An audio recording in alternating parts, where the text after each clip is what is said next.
Right, praise God for this wonderful afternoon that God has given us. परमेश्वर का धन्यवाद हो इस सुंदर दोपहर के लिए जो हमारे जीवन में उसने आज फिर से दी। In continuing our series on the parables of Jesus Christ, और प्रभु यीशु मसीह के दृष्टांतों के विषय में जो हम संदेश सुन रहे हैं, this is the 16th parable of Jesus that we will be looking at from the Gospels. और आज ये उसका 16वां भाग है जिसमें हम देखेंगे। This is about producing fruit or perishing. और ये जो दृष्टांत प्रभु यीशु मसीह का आज हम देखेंगे वो है फलदायक बनो या तबाह हो जाओ। In other words, in the Gospels, it is also called the parable of the unfruitful tree. और ये और प्रभु यीशु मसीह के दृष्टांत में इसको ये भी कहा जाता है जो ना फल देने वाला वृक्ष है। Especially the parable of the unfruitful fig tree or the barren tree. और खास तौर से ये अंजीर के उस बांझ वृक्ष के विषय में है। This is found in the Gospel according to Luke, और ये दृष्टांत पाया जाता है लूका रचित सुसमाचार में, chapter 13 and verses 6 to 9. लूका रचित सुसमाचार उसका 13 अध्याय 6 से 9 में। Anybody would like to read this for us? Chapter 13 of the Gospel according to Luke and 6 to 9. कोई पढ़ना चाहेगा लूका 13 6 से 9 में? Why did Jesus have to tell this parable? प्रभु यीशु मसीह को क्यों जरूरत पड़ी कि वो ये दृष्टांत कहे? And why did he specifically use a tree that is the fig tree? और प्रभु यीशु मसीह ने अंजीर के वृक्ष को क्यों इस्तेमाल किया? For the illustration that he wanted to teach to the Jewish audience that he was preaching to.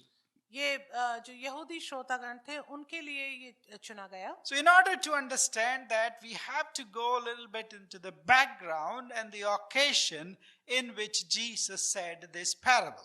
तो हमें इसके लिए पीछे जाना पड़ेगा कि किस पृष्ठभूमि के दौरान प्रभु यीशु मसीह ने ये दृष्टांत कहा।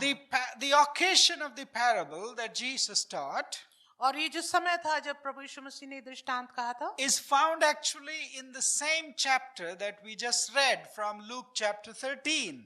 ये उसी अध्याय में पाया जाता है जो अभी हमने पढ़ा लूका 13 में। So just above this parable, और इसी दृष्टांत के बिल्कुल ऊपर Luke chapter 13 and verses 1 through 5, लूका 13 1 से 5 में this is what it says. उसमें इस प्रकार लिखा है। At that very time, that means when Jesus was teaching and preaching and also connecting it to the previous chapter. और उस समय यानी कि प्रभु यीशु मसीह जब ये पिछले अध्याय से इसको जोड़ रहे हैं, There were some present who told him about the Galileans whose blood Pilate had mingled with their sacrifices. उस समय कुछ लोग आ पहुंचे और उससे उन गलीलियों की चर्चा करने लगे जिनका लहू पिलातुस ने उन्हीं के बलिदानों के साथ मिलाया था। So some incident had happened in Jerusalem और यरूशलेम में कुछ घटना ऐसी घटी थी at the very temple, that the center of the Judaism, that this thing had happened. और ये मंदिर के पास ही जो ये घटना हुई थी उसमें ये कहा गया। Obviously, Jesus was not in Jerusalem at the time of this particular teaching. और ये याद रखें कि प्रभु यीशु मसीह जब ये शिक्षा दे रहे हैं तो वो यरूशलेम में नहीं थे। So the listeners, some of the leaders, they told him this incident. इसलिए जो सुनने वाले थे उन्होंने ये घटना प्रभु यीशु मसीह को बताई। A very cruel, ghastly incident of violence committed by the Pilate, by Pilate, the Roman governor, in Jerusalem at that time. और ये पिलातुस के द्वारा बहुत ही एक क्रूर घटना जो घटी थी उसको बताया गया। Remember who was the governor who washed his hands off Jesus and commanded him to be hanged? Pilate, who was the governor at the time of Jesus. तो आपको याद होगा उस समय जो गवर्नर था पिलातुस जिसने अपने हाथ को धो दिया था प्रभु यीशु मसीह के सामने लाने के कारण। We do not know much about the incident that happened. हमें ज्यादा नहीं मालूम कि घटना क्या हुई, But it was cruel, it was really unthinkable that, and only a Roman governor, a cruel Roman governor could do this. ये एक ऐसी क्रूर घटना थी जो केवल रोमी सरकार के जो गवर्नर है वही कर सकता था। Some of the Galileans from where Jesus came, they had come to Jerusalem. और ये जो कुछ गलीली हैं ये यरूशलेम आए थे, And the Galileans were always rebellious people. और जो गलीली लोग थे ये बहुत ही विरोध करने वाले लोग थे। However, we do not know what they had done. हमें नहीं मालूम कि उन्होंने क्या किया था, But while they were sacrificing animals in the temple according to their religious rituals, लेकिन अपने सारे जो धर्म के अनुसार जो रिचुअल्स कर रहे थे उसके अनुसार Governor Pilate sent his military and he killed them right in the temple, to the extent that their blood, those who were killed, was mingled with the blood of the animals that they were sacrificing in the temple. तो ऐसे समय में पिलातुस ने जो वहाँ का governor था उन्होंने इन बलिदान करने वालों को वहाँ मार दिया, यहाँ तक कि जो वो बलिदान कर रहे थे उन पशुओं के साथ इन लोगों का लहू भी मिला दिया गया। Horrible incident had happened, and people wanted to hear the reaction of Jesus by narrating this to him. और ये बहुत ही क्रूर और बहुत ही दर्द देने वाली एक घटना थी जो वहाँ घटी थी, और ये लोग इस घटना को यीशु को बताते हैं ताकि वो देखें कि प्रभु यीशु मसीह को किस तरह से उसका रिएक्शन देते हैं। There was another very similar incident और ऐसे ही समान एक घटना थी in which many people died जिसमें कई लोग मारे गए, when the tower of Siloam fell on them and they were crushed under it. जब एक टावर गिरा दिया गया और ये लोग उसके नीचे दबकर मर गए। That also happened in Jerusalem. और ये भी यरूशलेम में ही हुआ। Now they were wanting to listen to the reaction and the teaching of Jesus to these incidents. और ये लोग जो है ये यीशु को ऐसी घटनाएं बता रहे थे ताकि वो देखें कि कैसा उसका रिएक्शन करते हैं यीशु। In response to these incidents, और इनके जवाब में ये जो घटनाएं बताई गई, Jesus is very clear, straight as an arrow. He shoots and he gives a clear message to them. और प्रभु यीशु मसीह बिल्कुल स्पष्ट रीति से और एक जैसे तीर लगाया जाता बिल्कुल उसी तरह से सीधा जवाब देते हैं। The message is this: और जो संदेश है वो ये है, those who died, or those who died while sacrificing in the temple, और जो लोग मारे गए बलिदान करते समय, or those who were crushed under the tower of Siloam, और वो लोग जो शीलो के गुम्मट के नीचे दब गए, they were not worse sinners than you and I. तो और जो वो लोग थे मारे गए वो हमसे ज्यादा बुरे पापी नहीं थे। However, लेकिन what we can learn from these, पर हम जो उनसे सीख सकते हैं, that unless we ourselves repent, जब तक हम अपने आप में पश्चाताप और मन ना फिराएंगे we might also perish. तो हम भी ऐसे ही मर जाएंगे, तबाह हो So जाएंगे। he calls the people of Israel, especially their leaders, the Pharisees and others, इसलिए वो खास तौर से बुलाते हैं फरीसी और उनके अगुओं को, and he calls them to repentance. और वो उनको बुलाते हैं कि वो पश्चाताप करें। He calls them that this is not the judgment of God, but it is happening because you do not want to repent. वो कहते हैं कि ये परमेश्वर का न्याय नहीं, लेकिन ये इसलिए है कि तुम पश्चाताप नहीं करना चाहते। In verse 3 he says, और तीसरी आयत में लिखा है, I tell you, यीशु कहते हैं मैं तुमसे कहता हूँ, he's answering his own question. और वो अपने सवाल का ही जवाब दे रहे हैं। The question, the rhetoric question, is in verse 2. और जो सवाल किया जाता है वो दूसरे आयत में है। Do you think that these Galileans suffered in this way?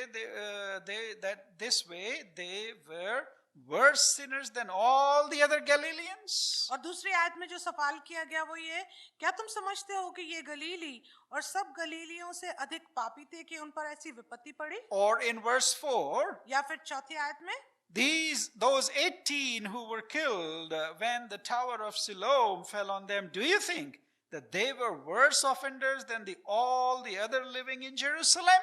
और वो यीशु से वो ये सवाल करते हैं, क्या ये तुम समझते हो कि वे 18 जिन पर शीलो का गुम्मट गिरा वे दबकर मर गए यरूशलेम के सब रहने वालों से अधिक अपराधी थे? Of course not. बिल्कुल ऐसा नहीं। We all are sinners equally like these people who died. हम सब उनके तरह ही पापी हैं जो मारे गए लोग, But unless you repent, परंतु यदि तुम मन ना फिराओ, unless those of us who are living and alive on the face of this earth repent, और जब तक हम लोग जो जीवित हैं इस पृथ्वी पर, जब तक हम मन ना फिराएं, we, all of us, whether we are sinners or whether we call ourselves righteous, we all need to repent. Otherwise, we shall also perish as they did. तो हम सब भी जो अपने आप को मसीह कहते हैं, यदि हमने मन ना फिराया तो हम भी उनकी तरह ही इसी रीति से नष्ट होंगे। And soon after saying this, और फिर ऐसा कहने के बाद तुरंत Jesus moved always as he did to illustrate his point through a parable. और हमेशा की तरह जैसे प्रभु यीशु मसीह समझाने के लिए एक दृष्टांत कहते थे, तुरंत प्रभु यीशु मसीह ने एक दृष्टांत कहा। So the parable after these verses from 6 to 9 verses becomes an illustration of the point that Jesus was trying to make here. और ये जो सवाल ऊपर किए गए उनका जवाब देने के लिए प्रभु यीशु मसीह 6 से 9 में उसका जवाब देते हैं एक समझाने के द्वारा। And what he is trying to convey through this parable is और वो इस दृष्टांत से क्या बताना चाह रहे हैं? the kingdom of God that he was always preaching कि जिस परमेश्वर के राज्य के बारे में वो हमेशा प्रचार करते रहे, is right here in their midst. वो उनके बीच में है। It provides you and me and them an opportunity to repent of our sins. और वो हमें मौका देता है कि हम अपने पापों से पश्चाताप करें। And in that process, God is looking for fruitfulness. और इसी दौरान परमेश्वर प्रभु यीशु मसीह हमारे जीवन में फल देखना चाहता है। And he wants to convey through this parable और इस दृष्टांत के द्वारा वो हमसे कहना चाहता है that fruitlessness is a sin. कि यदि फल ना लगे तो ये पाप है। So let's look first of all why Jesus chose this fig tree and what is so special about fig tree. तो आइए हम देखें कि इस दृष्टांत में प्रभु यीशु मसीह ने अंजीर के वृक्ष को क्यों लिया और उसका क्या महत्व है। So in Luke chapter 13 and verse 6 to 9 in this parable, Jesus uses a fig tree. लूका 13:6 से 9 में वो अंजीर के वृक्ष को इस्तेमाल करते हैं। Do you know what is the first tree mentioned in the Bible? Have you ever thought of that? What is the first tree that is mentioned in the whole Bible? कौन सी पहला वृक्ष है जिसके बारे में बाइबल में सबसे पहले नाम लिया गया? Anybody? Everybody thinks apple tree, right? It is a fig tree, yes, indeed. या अंजीर के वृक्ष को इस्तेमाल किया गया। Genesis chapter 3 and verse 7.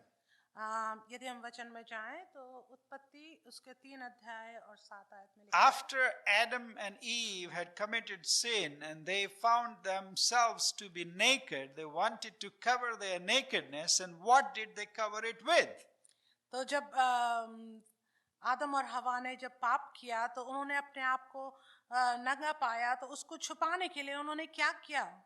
They made clothes or garments out of fig tree leaves. तब उन्होंने एक अंजीर के वृक्ष को तोड़कर और उनको जोड़ कर कपड़े बनाए। And many Jewish rabbis और बहुत से जो यहूदी रबी हैं believed and taught that वो विश्वास करते थे और शिक्षा देते थे that the fruit also that was eaten by Adam and Eve was a fig. और वो ये विश्वास करते हैं कि जो फल खाया गया आदम और हवा के द्वारा वो भी अंजीर था। Many of us believe because of the paintings of the European painters that we have seen that it was an apple tree and they ate an apple. और हम That's what we believe. और हम सब ये विश्वास करते हैं कि पेंटिंग के दौरान और जो दूसरी बात है उनके दौरान जो हमने देखा सीखा, हम यही सोचते हैं कि सेब का पेड़ था, सेब खाया था। However, in the Bible it does not mention anywhere which apple tree it was or whether it was an apple or it was fig or anything. We have no idea.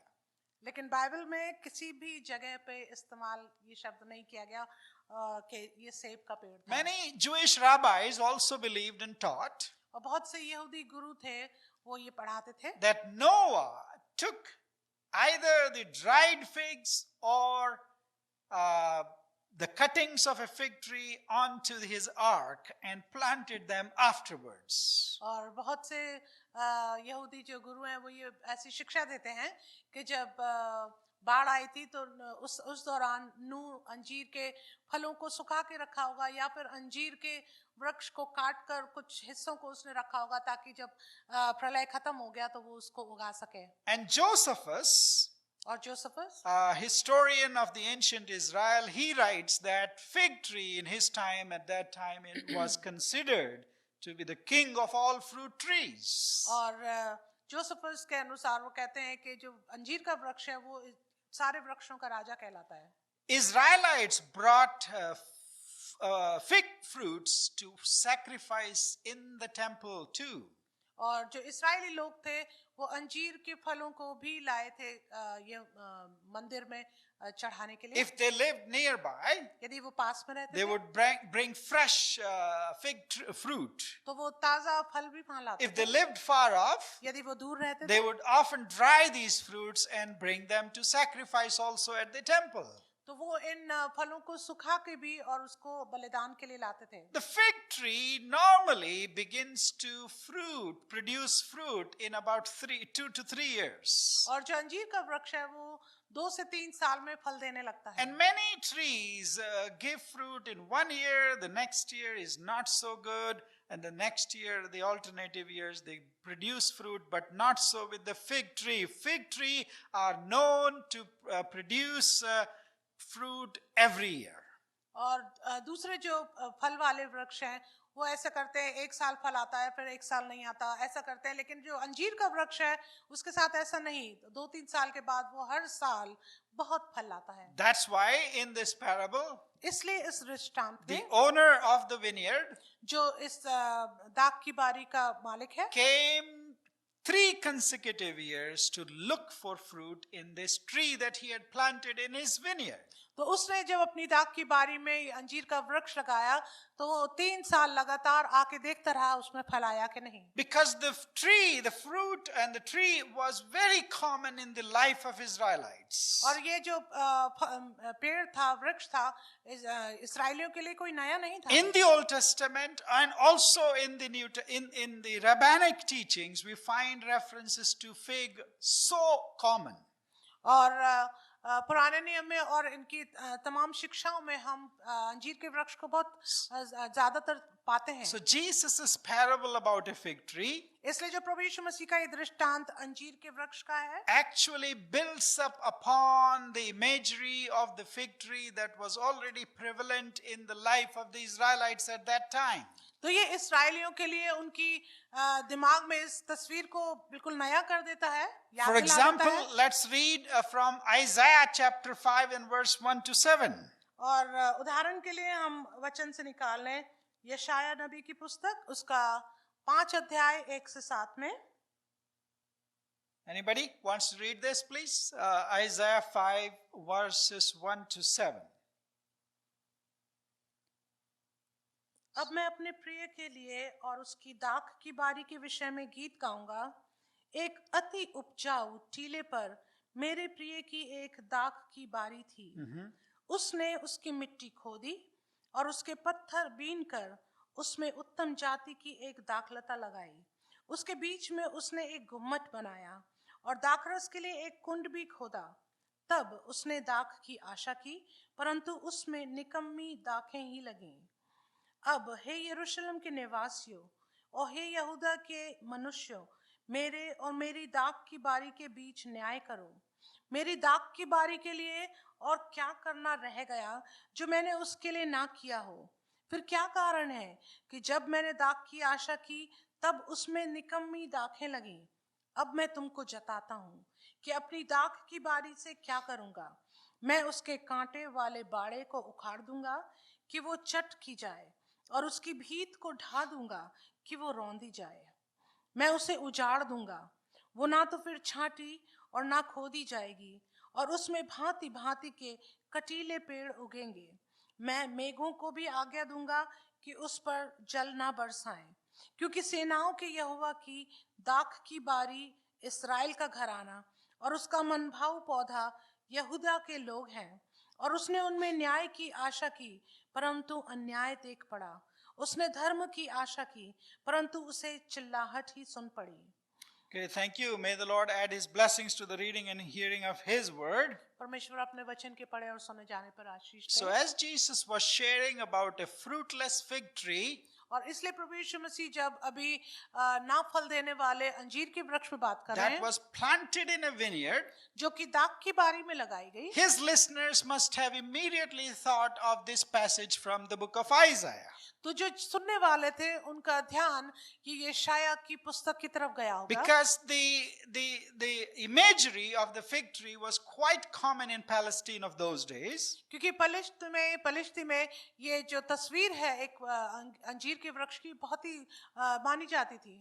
In fact, in the Old Testament, और यहाँ तक कि पुराने नियम में many times wherever the fig tree is being used, जहाँ भी अंजीर के वृक्ष को इस्तेमाल किया गया, it is always given as a picture ये हमेशा एक तस्वीर की तरह दिया जाता है of a healthy fig tree versus the dry fig tree or the destruction of the fig trees. तो एक तस्वीर दिखाई जाती है एक स्वस्थ अंजीर के वृक्ष की और एक सूखे अंजीर के वृक्ष The की। healthy fig tree is a symbol of blessing and prosperity. जो स्वस्थ अंजीर का वृक्ष है वो एक चिन्ह है अच्छे धन संपत्ति का। It means God is blessing your life, God is providing you your provisions, and He wants your prosperity in your life if the fig tree is flourishing.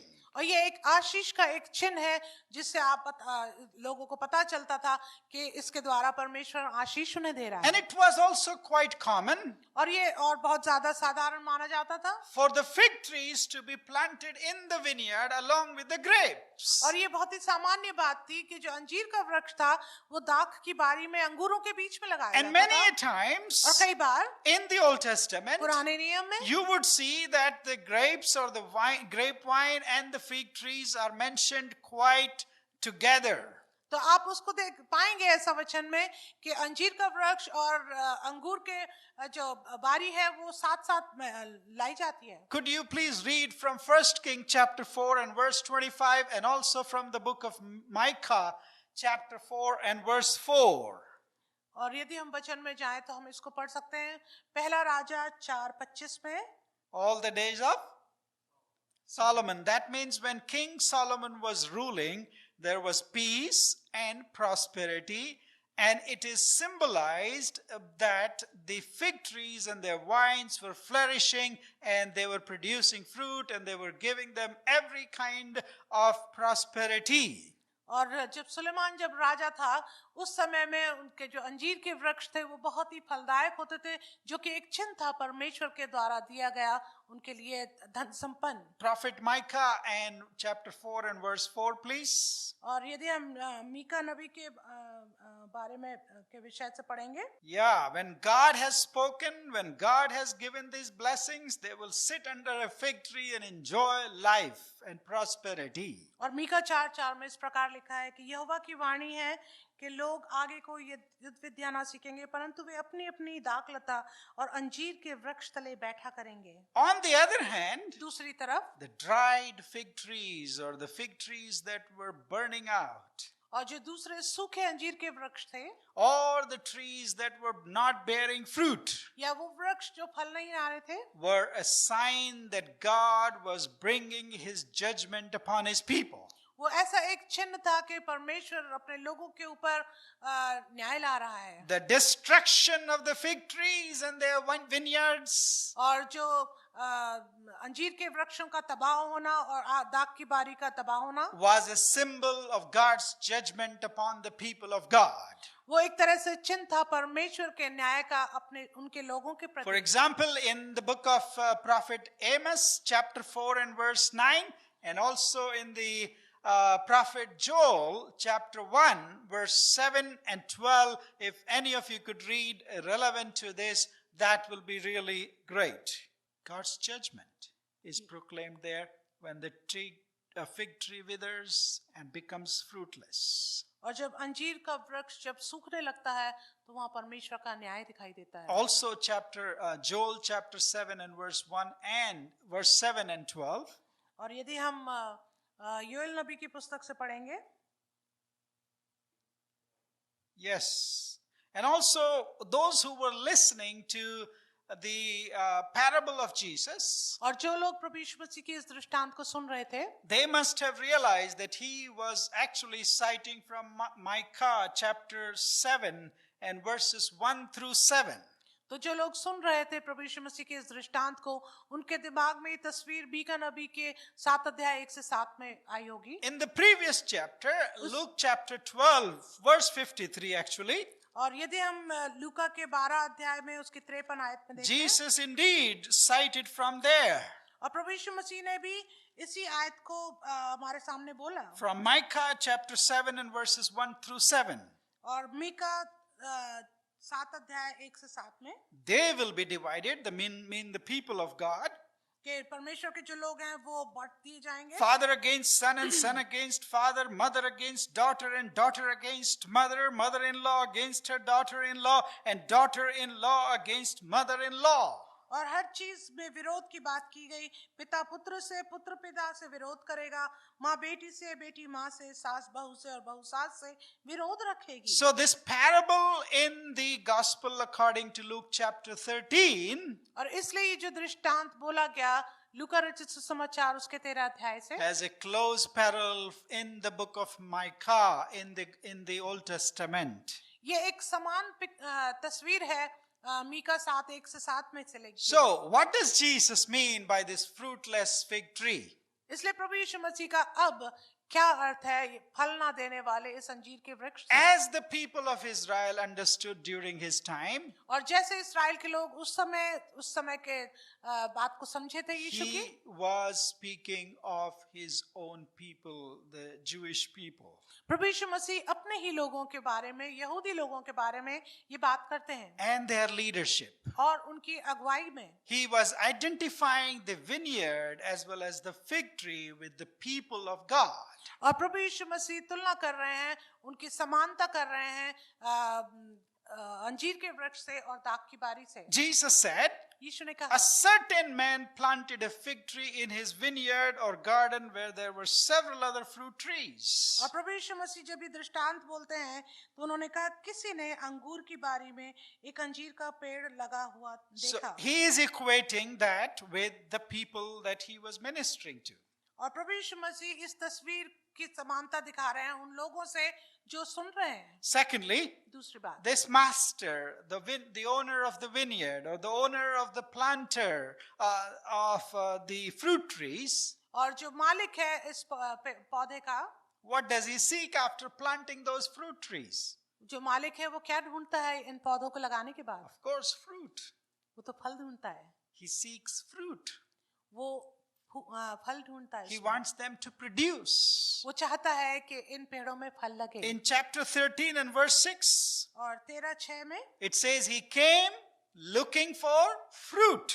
उसमें लिखा है वो आया दाख की बारी में और फल ढूंढने For लगा. 3 consecutive years.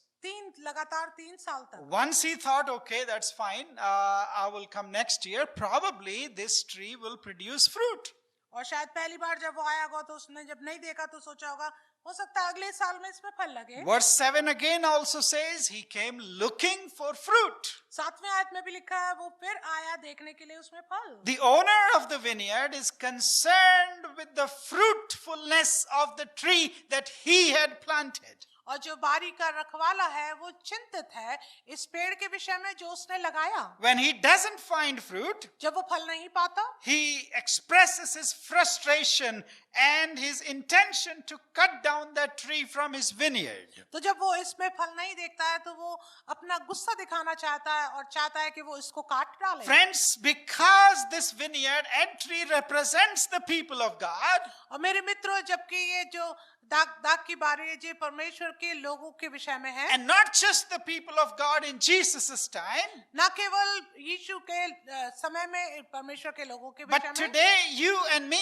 and the people in this world लेकिन आज मैं और आप और जो लोग इस दुनिया में हैं, who have been chosen and loved by God and planted or grafted into the vineyard of God, into the kingdom of God, जिनको बुलाया गया और चुना गया कि वो परमेश्वर के राज्य में लगा दिए जाएं। None of us here are Jewish people. हम में से कोई भी यहाँ पे यहूदी नहीं We are है, all Gentiles. हम सब अन्य जाति हैं। And to use Paul's language, Apostle Paul's language, और यदि हम प्रेरित पौलुस की भाषा को इस्तेमाल we करें, have been grafted into the vineyard of God, into the vines of God, into the people of God. तो हमें जो है बाहर से एक तरह से परमेश्वर के राज्य के बारी में लगा दिया And गया the है। kingdom of God that Jesus inaugurated और जो परमेश्वर का राज्य प्रभु यीशु मसीह ने शुरू किया, encompasses all people.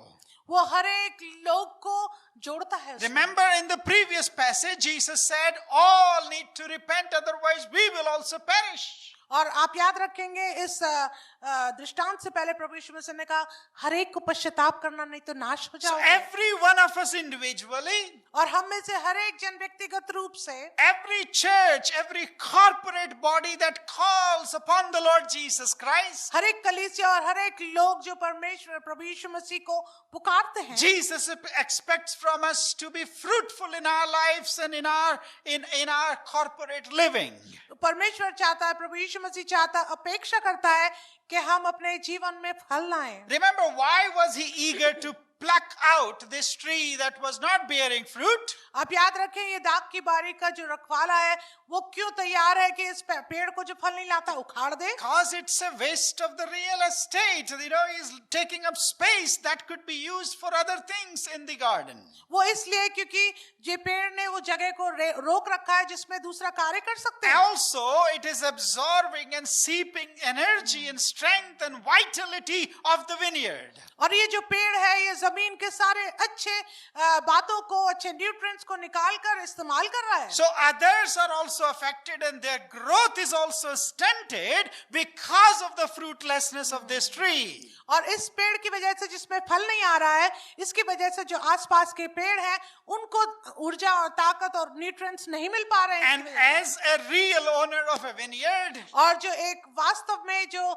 रखवाला है इस दाख की बारी and का, as the gardener who was following the instructions of the vineyard owner, और जो एक मालिक है जो इस दाख की बारी के बातों को मानता है, they know it that for the vitality, for the growth, for the flourishing of the vineyard, वो जानते हैं कि इस दाख की बारी की बढ़ोतरी के लिए these fruitless trees must be plucked out and thrown out so that the vineyard could survive and flourish and prosper.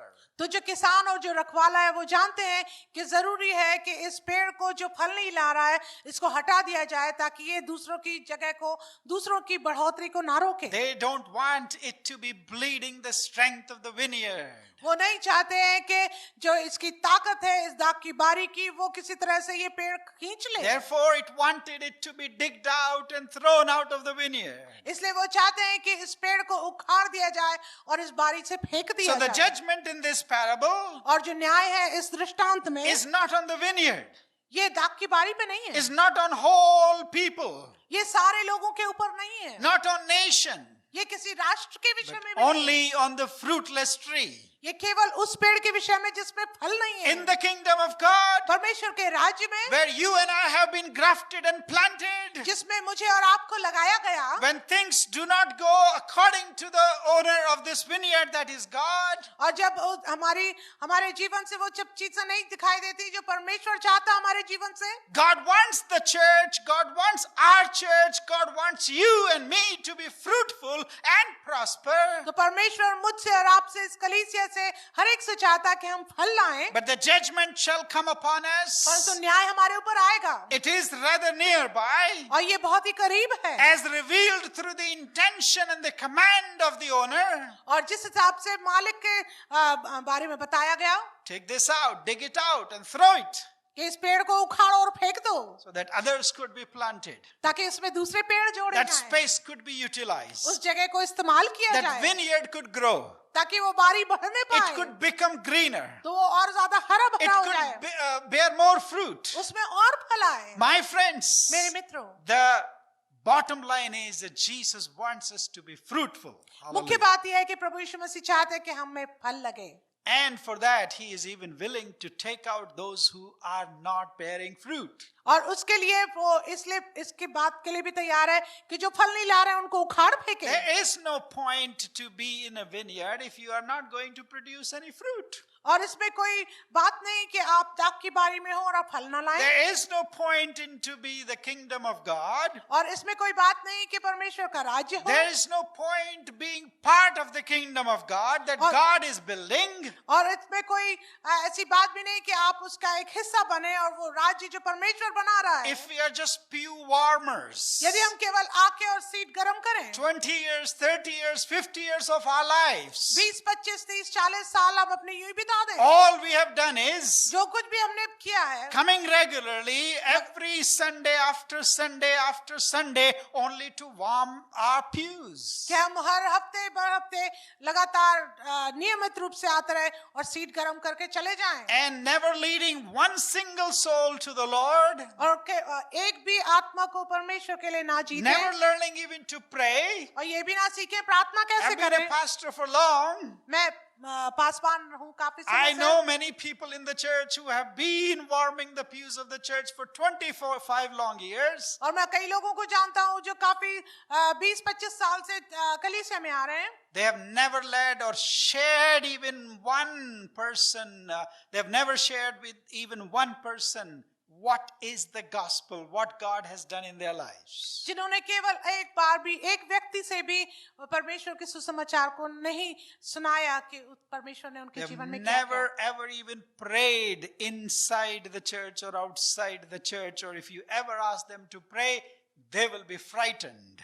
और उन्होंने कभी भी चर्च के अंदर या बाहर प्रार्थना नहीं करी होगी। यदि आप उनसे बोलेंगे तो वो डर जाते हैं। Jesus would say, that's what his heart would ache.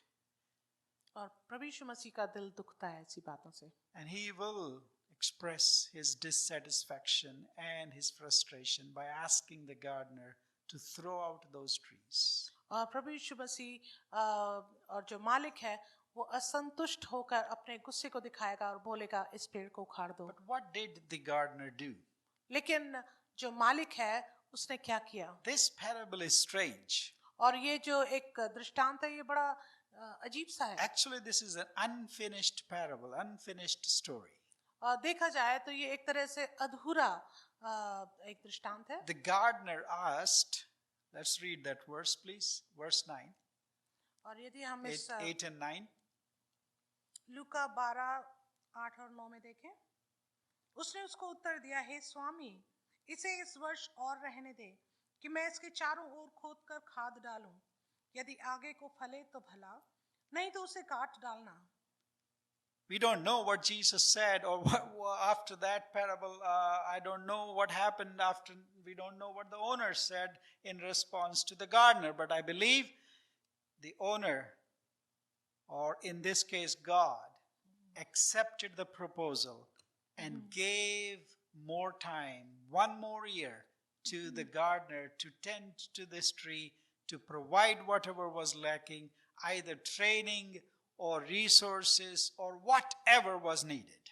हमें नहीं मालूम कि इस दृष्टांत के बाद क्या हुआ, लेकिन मैं सोचता हूँ कि परमेश्वर ने या जो इस रखवाला है इस दाख की बारी का, उसने इस बात से सहमत हुआ होगा कि ठीक है हम और समय दें ताकि लोग बचाए जाएं। Why this parable is kind of unfinished story? और क्यों ये जो दृष्टांत है ये अधूरी एक कहानी है? What it says is वो हमें ये बताती that है the grace, the forgiveness, the kindness, the love and compassion of God is still available. Amen. और ये हमें अधूरा जो दृष्टांत है वो हमें ये सिखाता है कि परमेश्वर का अनुग्रह, उसकी क्षमा, उसकी दयालुता, उसका प्यार हमें हमारे लिए आज भी। And while the Lord tarries in his coming, और जबकि प्रभु यीशु मसीह रुका है हम आने में, while we still enjoy grace of God in our lives, और जबकि हम अपने जीवन में अभी भी परमेश्वर के अनुग्रह को एंजॉय कर the रहे हैं, forgiveness of God in our lives, परमेश्वर की क्षमा को, then my dear friends, we have the opportunity to bear fruit.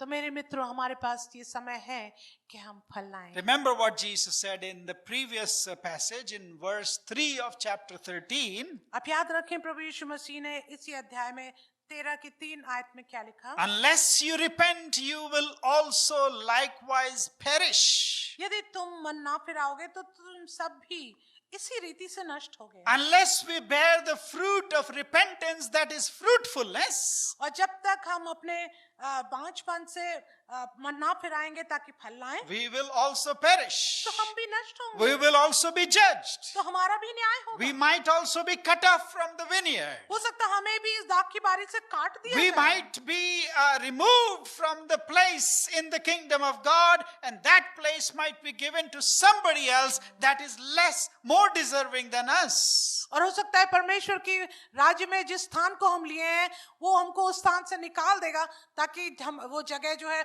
वो ऐसे जन को दी जाए जिसको ज्यादा हमसे जरूरत To है। whichever fellowship, church, or group you are part of, आप किसी भी कलीसिया किसी भी संगति के हिस्से क्यों ना हो, are you becoming a catalyst for its growth and encouragement? क्या आप ऐसा एक कैटलिस्ट बन रहे हैं कि आप उसको बढ़ाएं Or are you becoming a hindrance? या आप उसकी रुकावट बन रहे Or हैं? you are just neutral, you are doing nothing, just accepting, just warming the pews. और या फिर आप कुछ भी नहीं कर रहे, केवल सीट गर्म कर रहे हैं। My dear friends, मेरे मित्रों, what is it with us today? हमारे साथ आज क्या है? This parable gives us an opportunity ये दृष्टांत हमें एक ऐसा अवसर that देता है we will make the opportunity available to us in terms of grace, forgiveness, and kindness today. कि हम परमेश्वर के इस दयालुता उसकी क्षमाशीलता को आज एक अवसर बना दें And bear and become fruit-bearing Christians, fruit-bearing followers of Jesus Christ. और हम फलदायक शिष्य बन जाए प्रभु यीशु मसीह के। If not, अगर नहीं let us be prepared also to receive the judgment of God.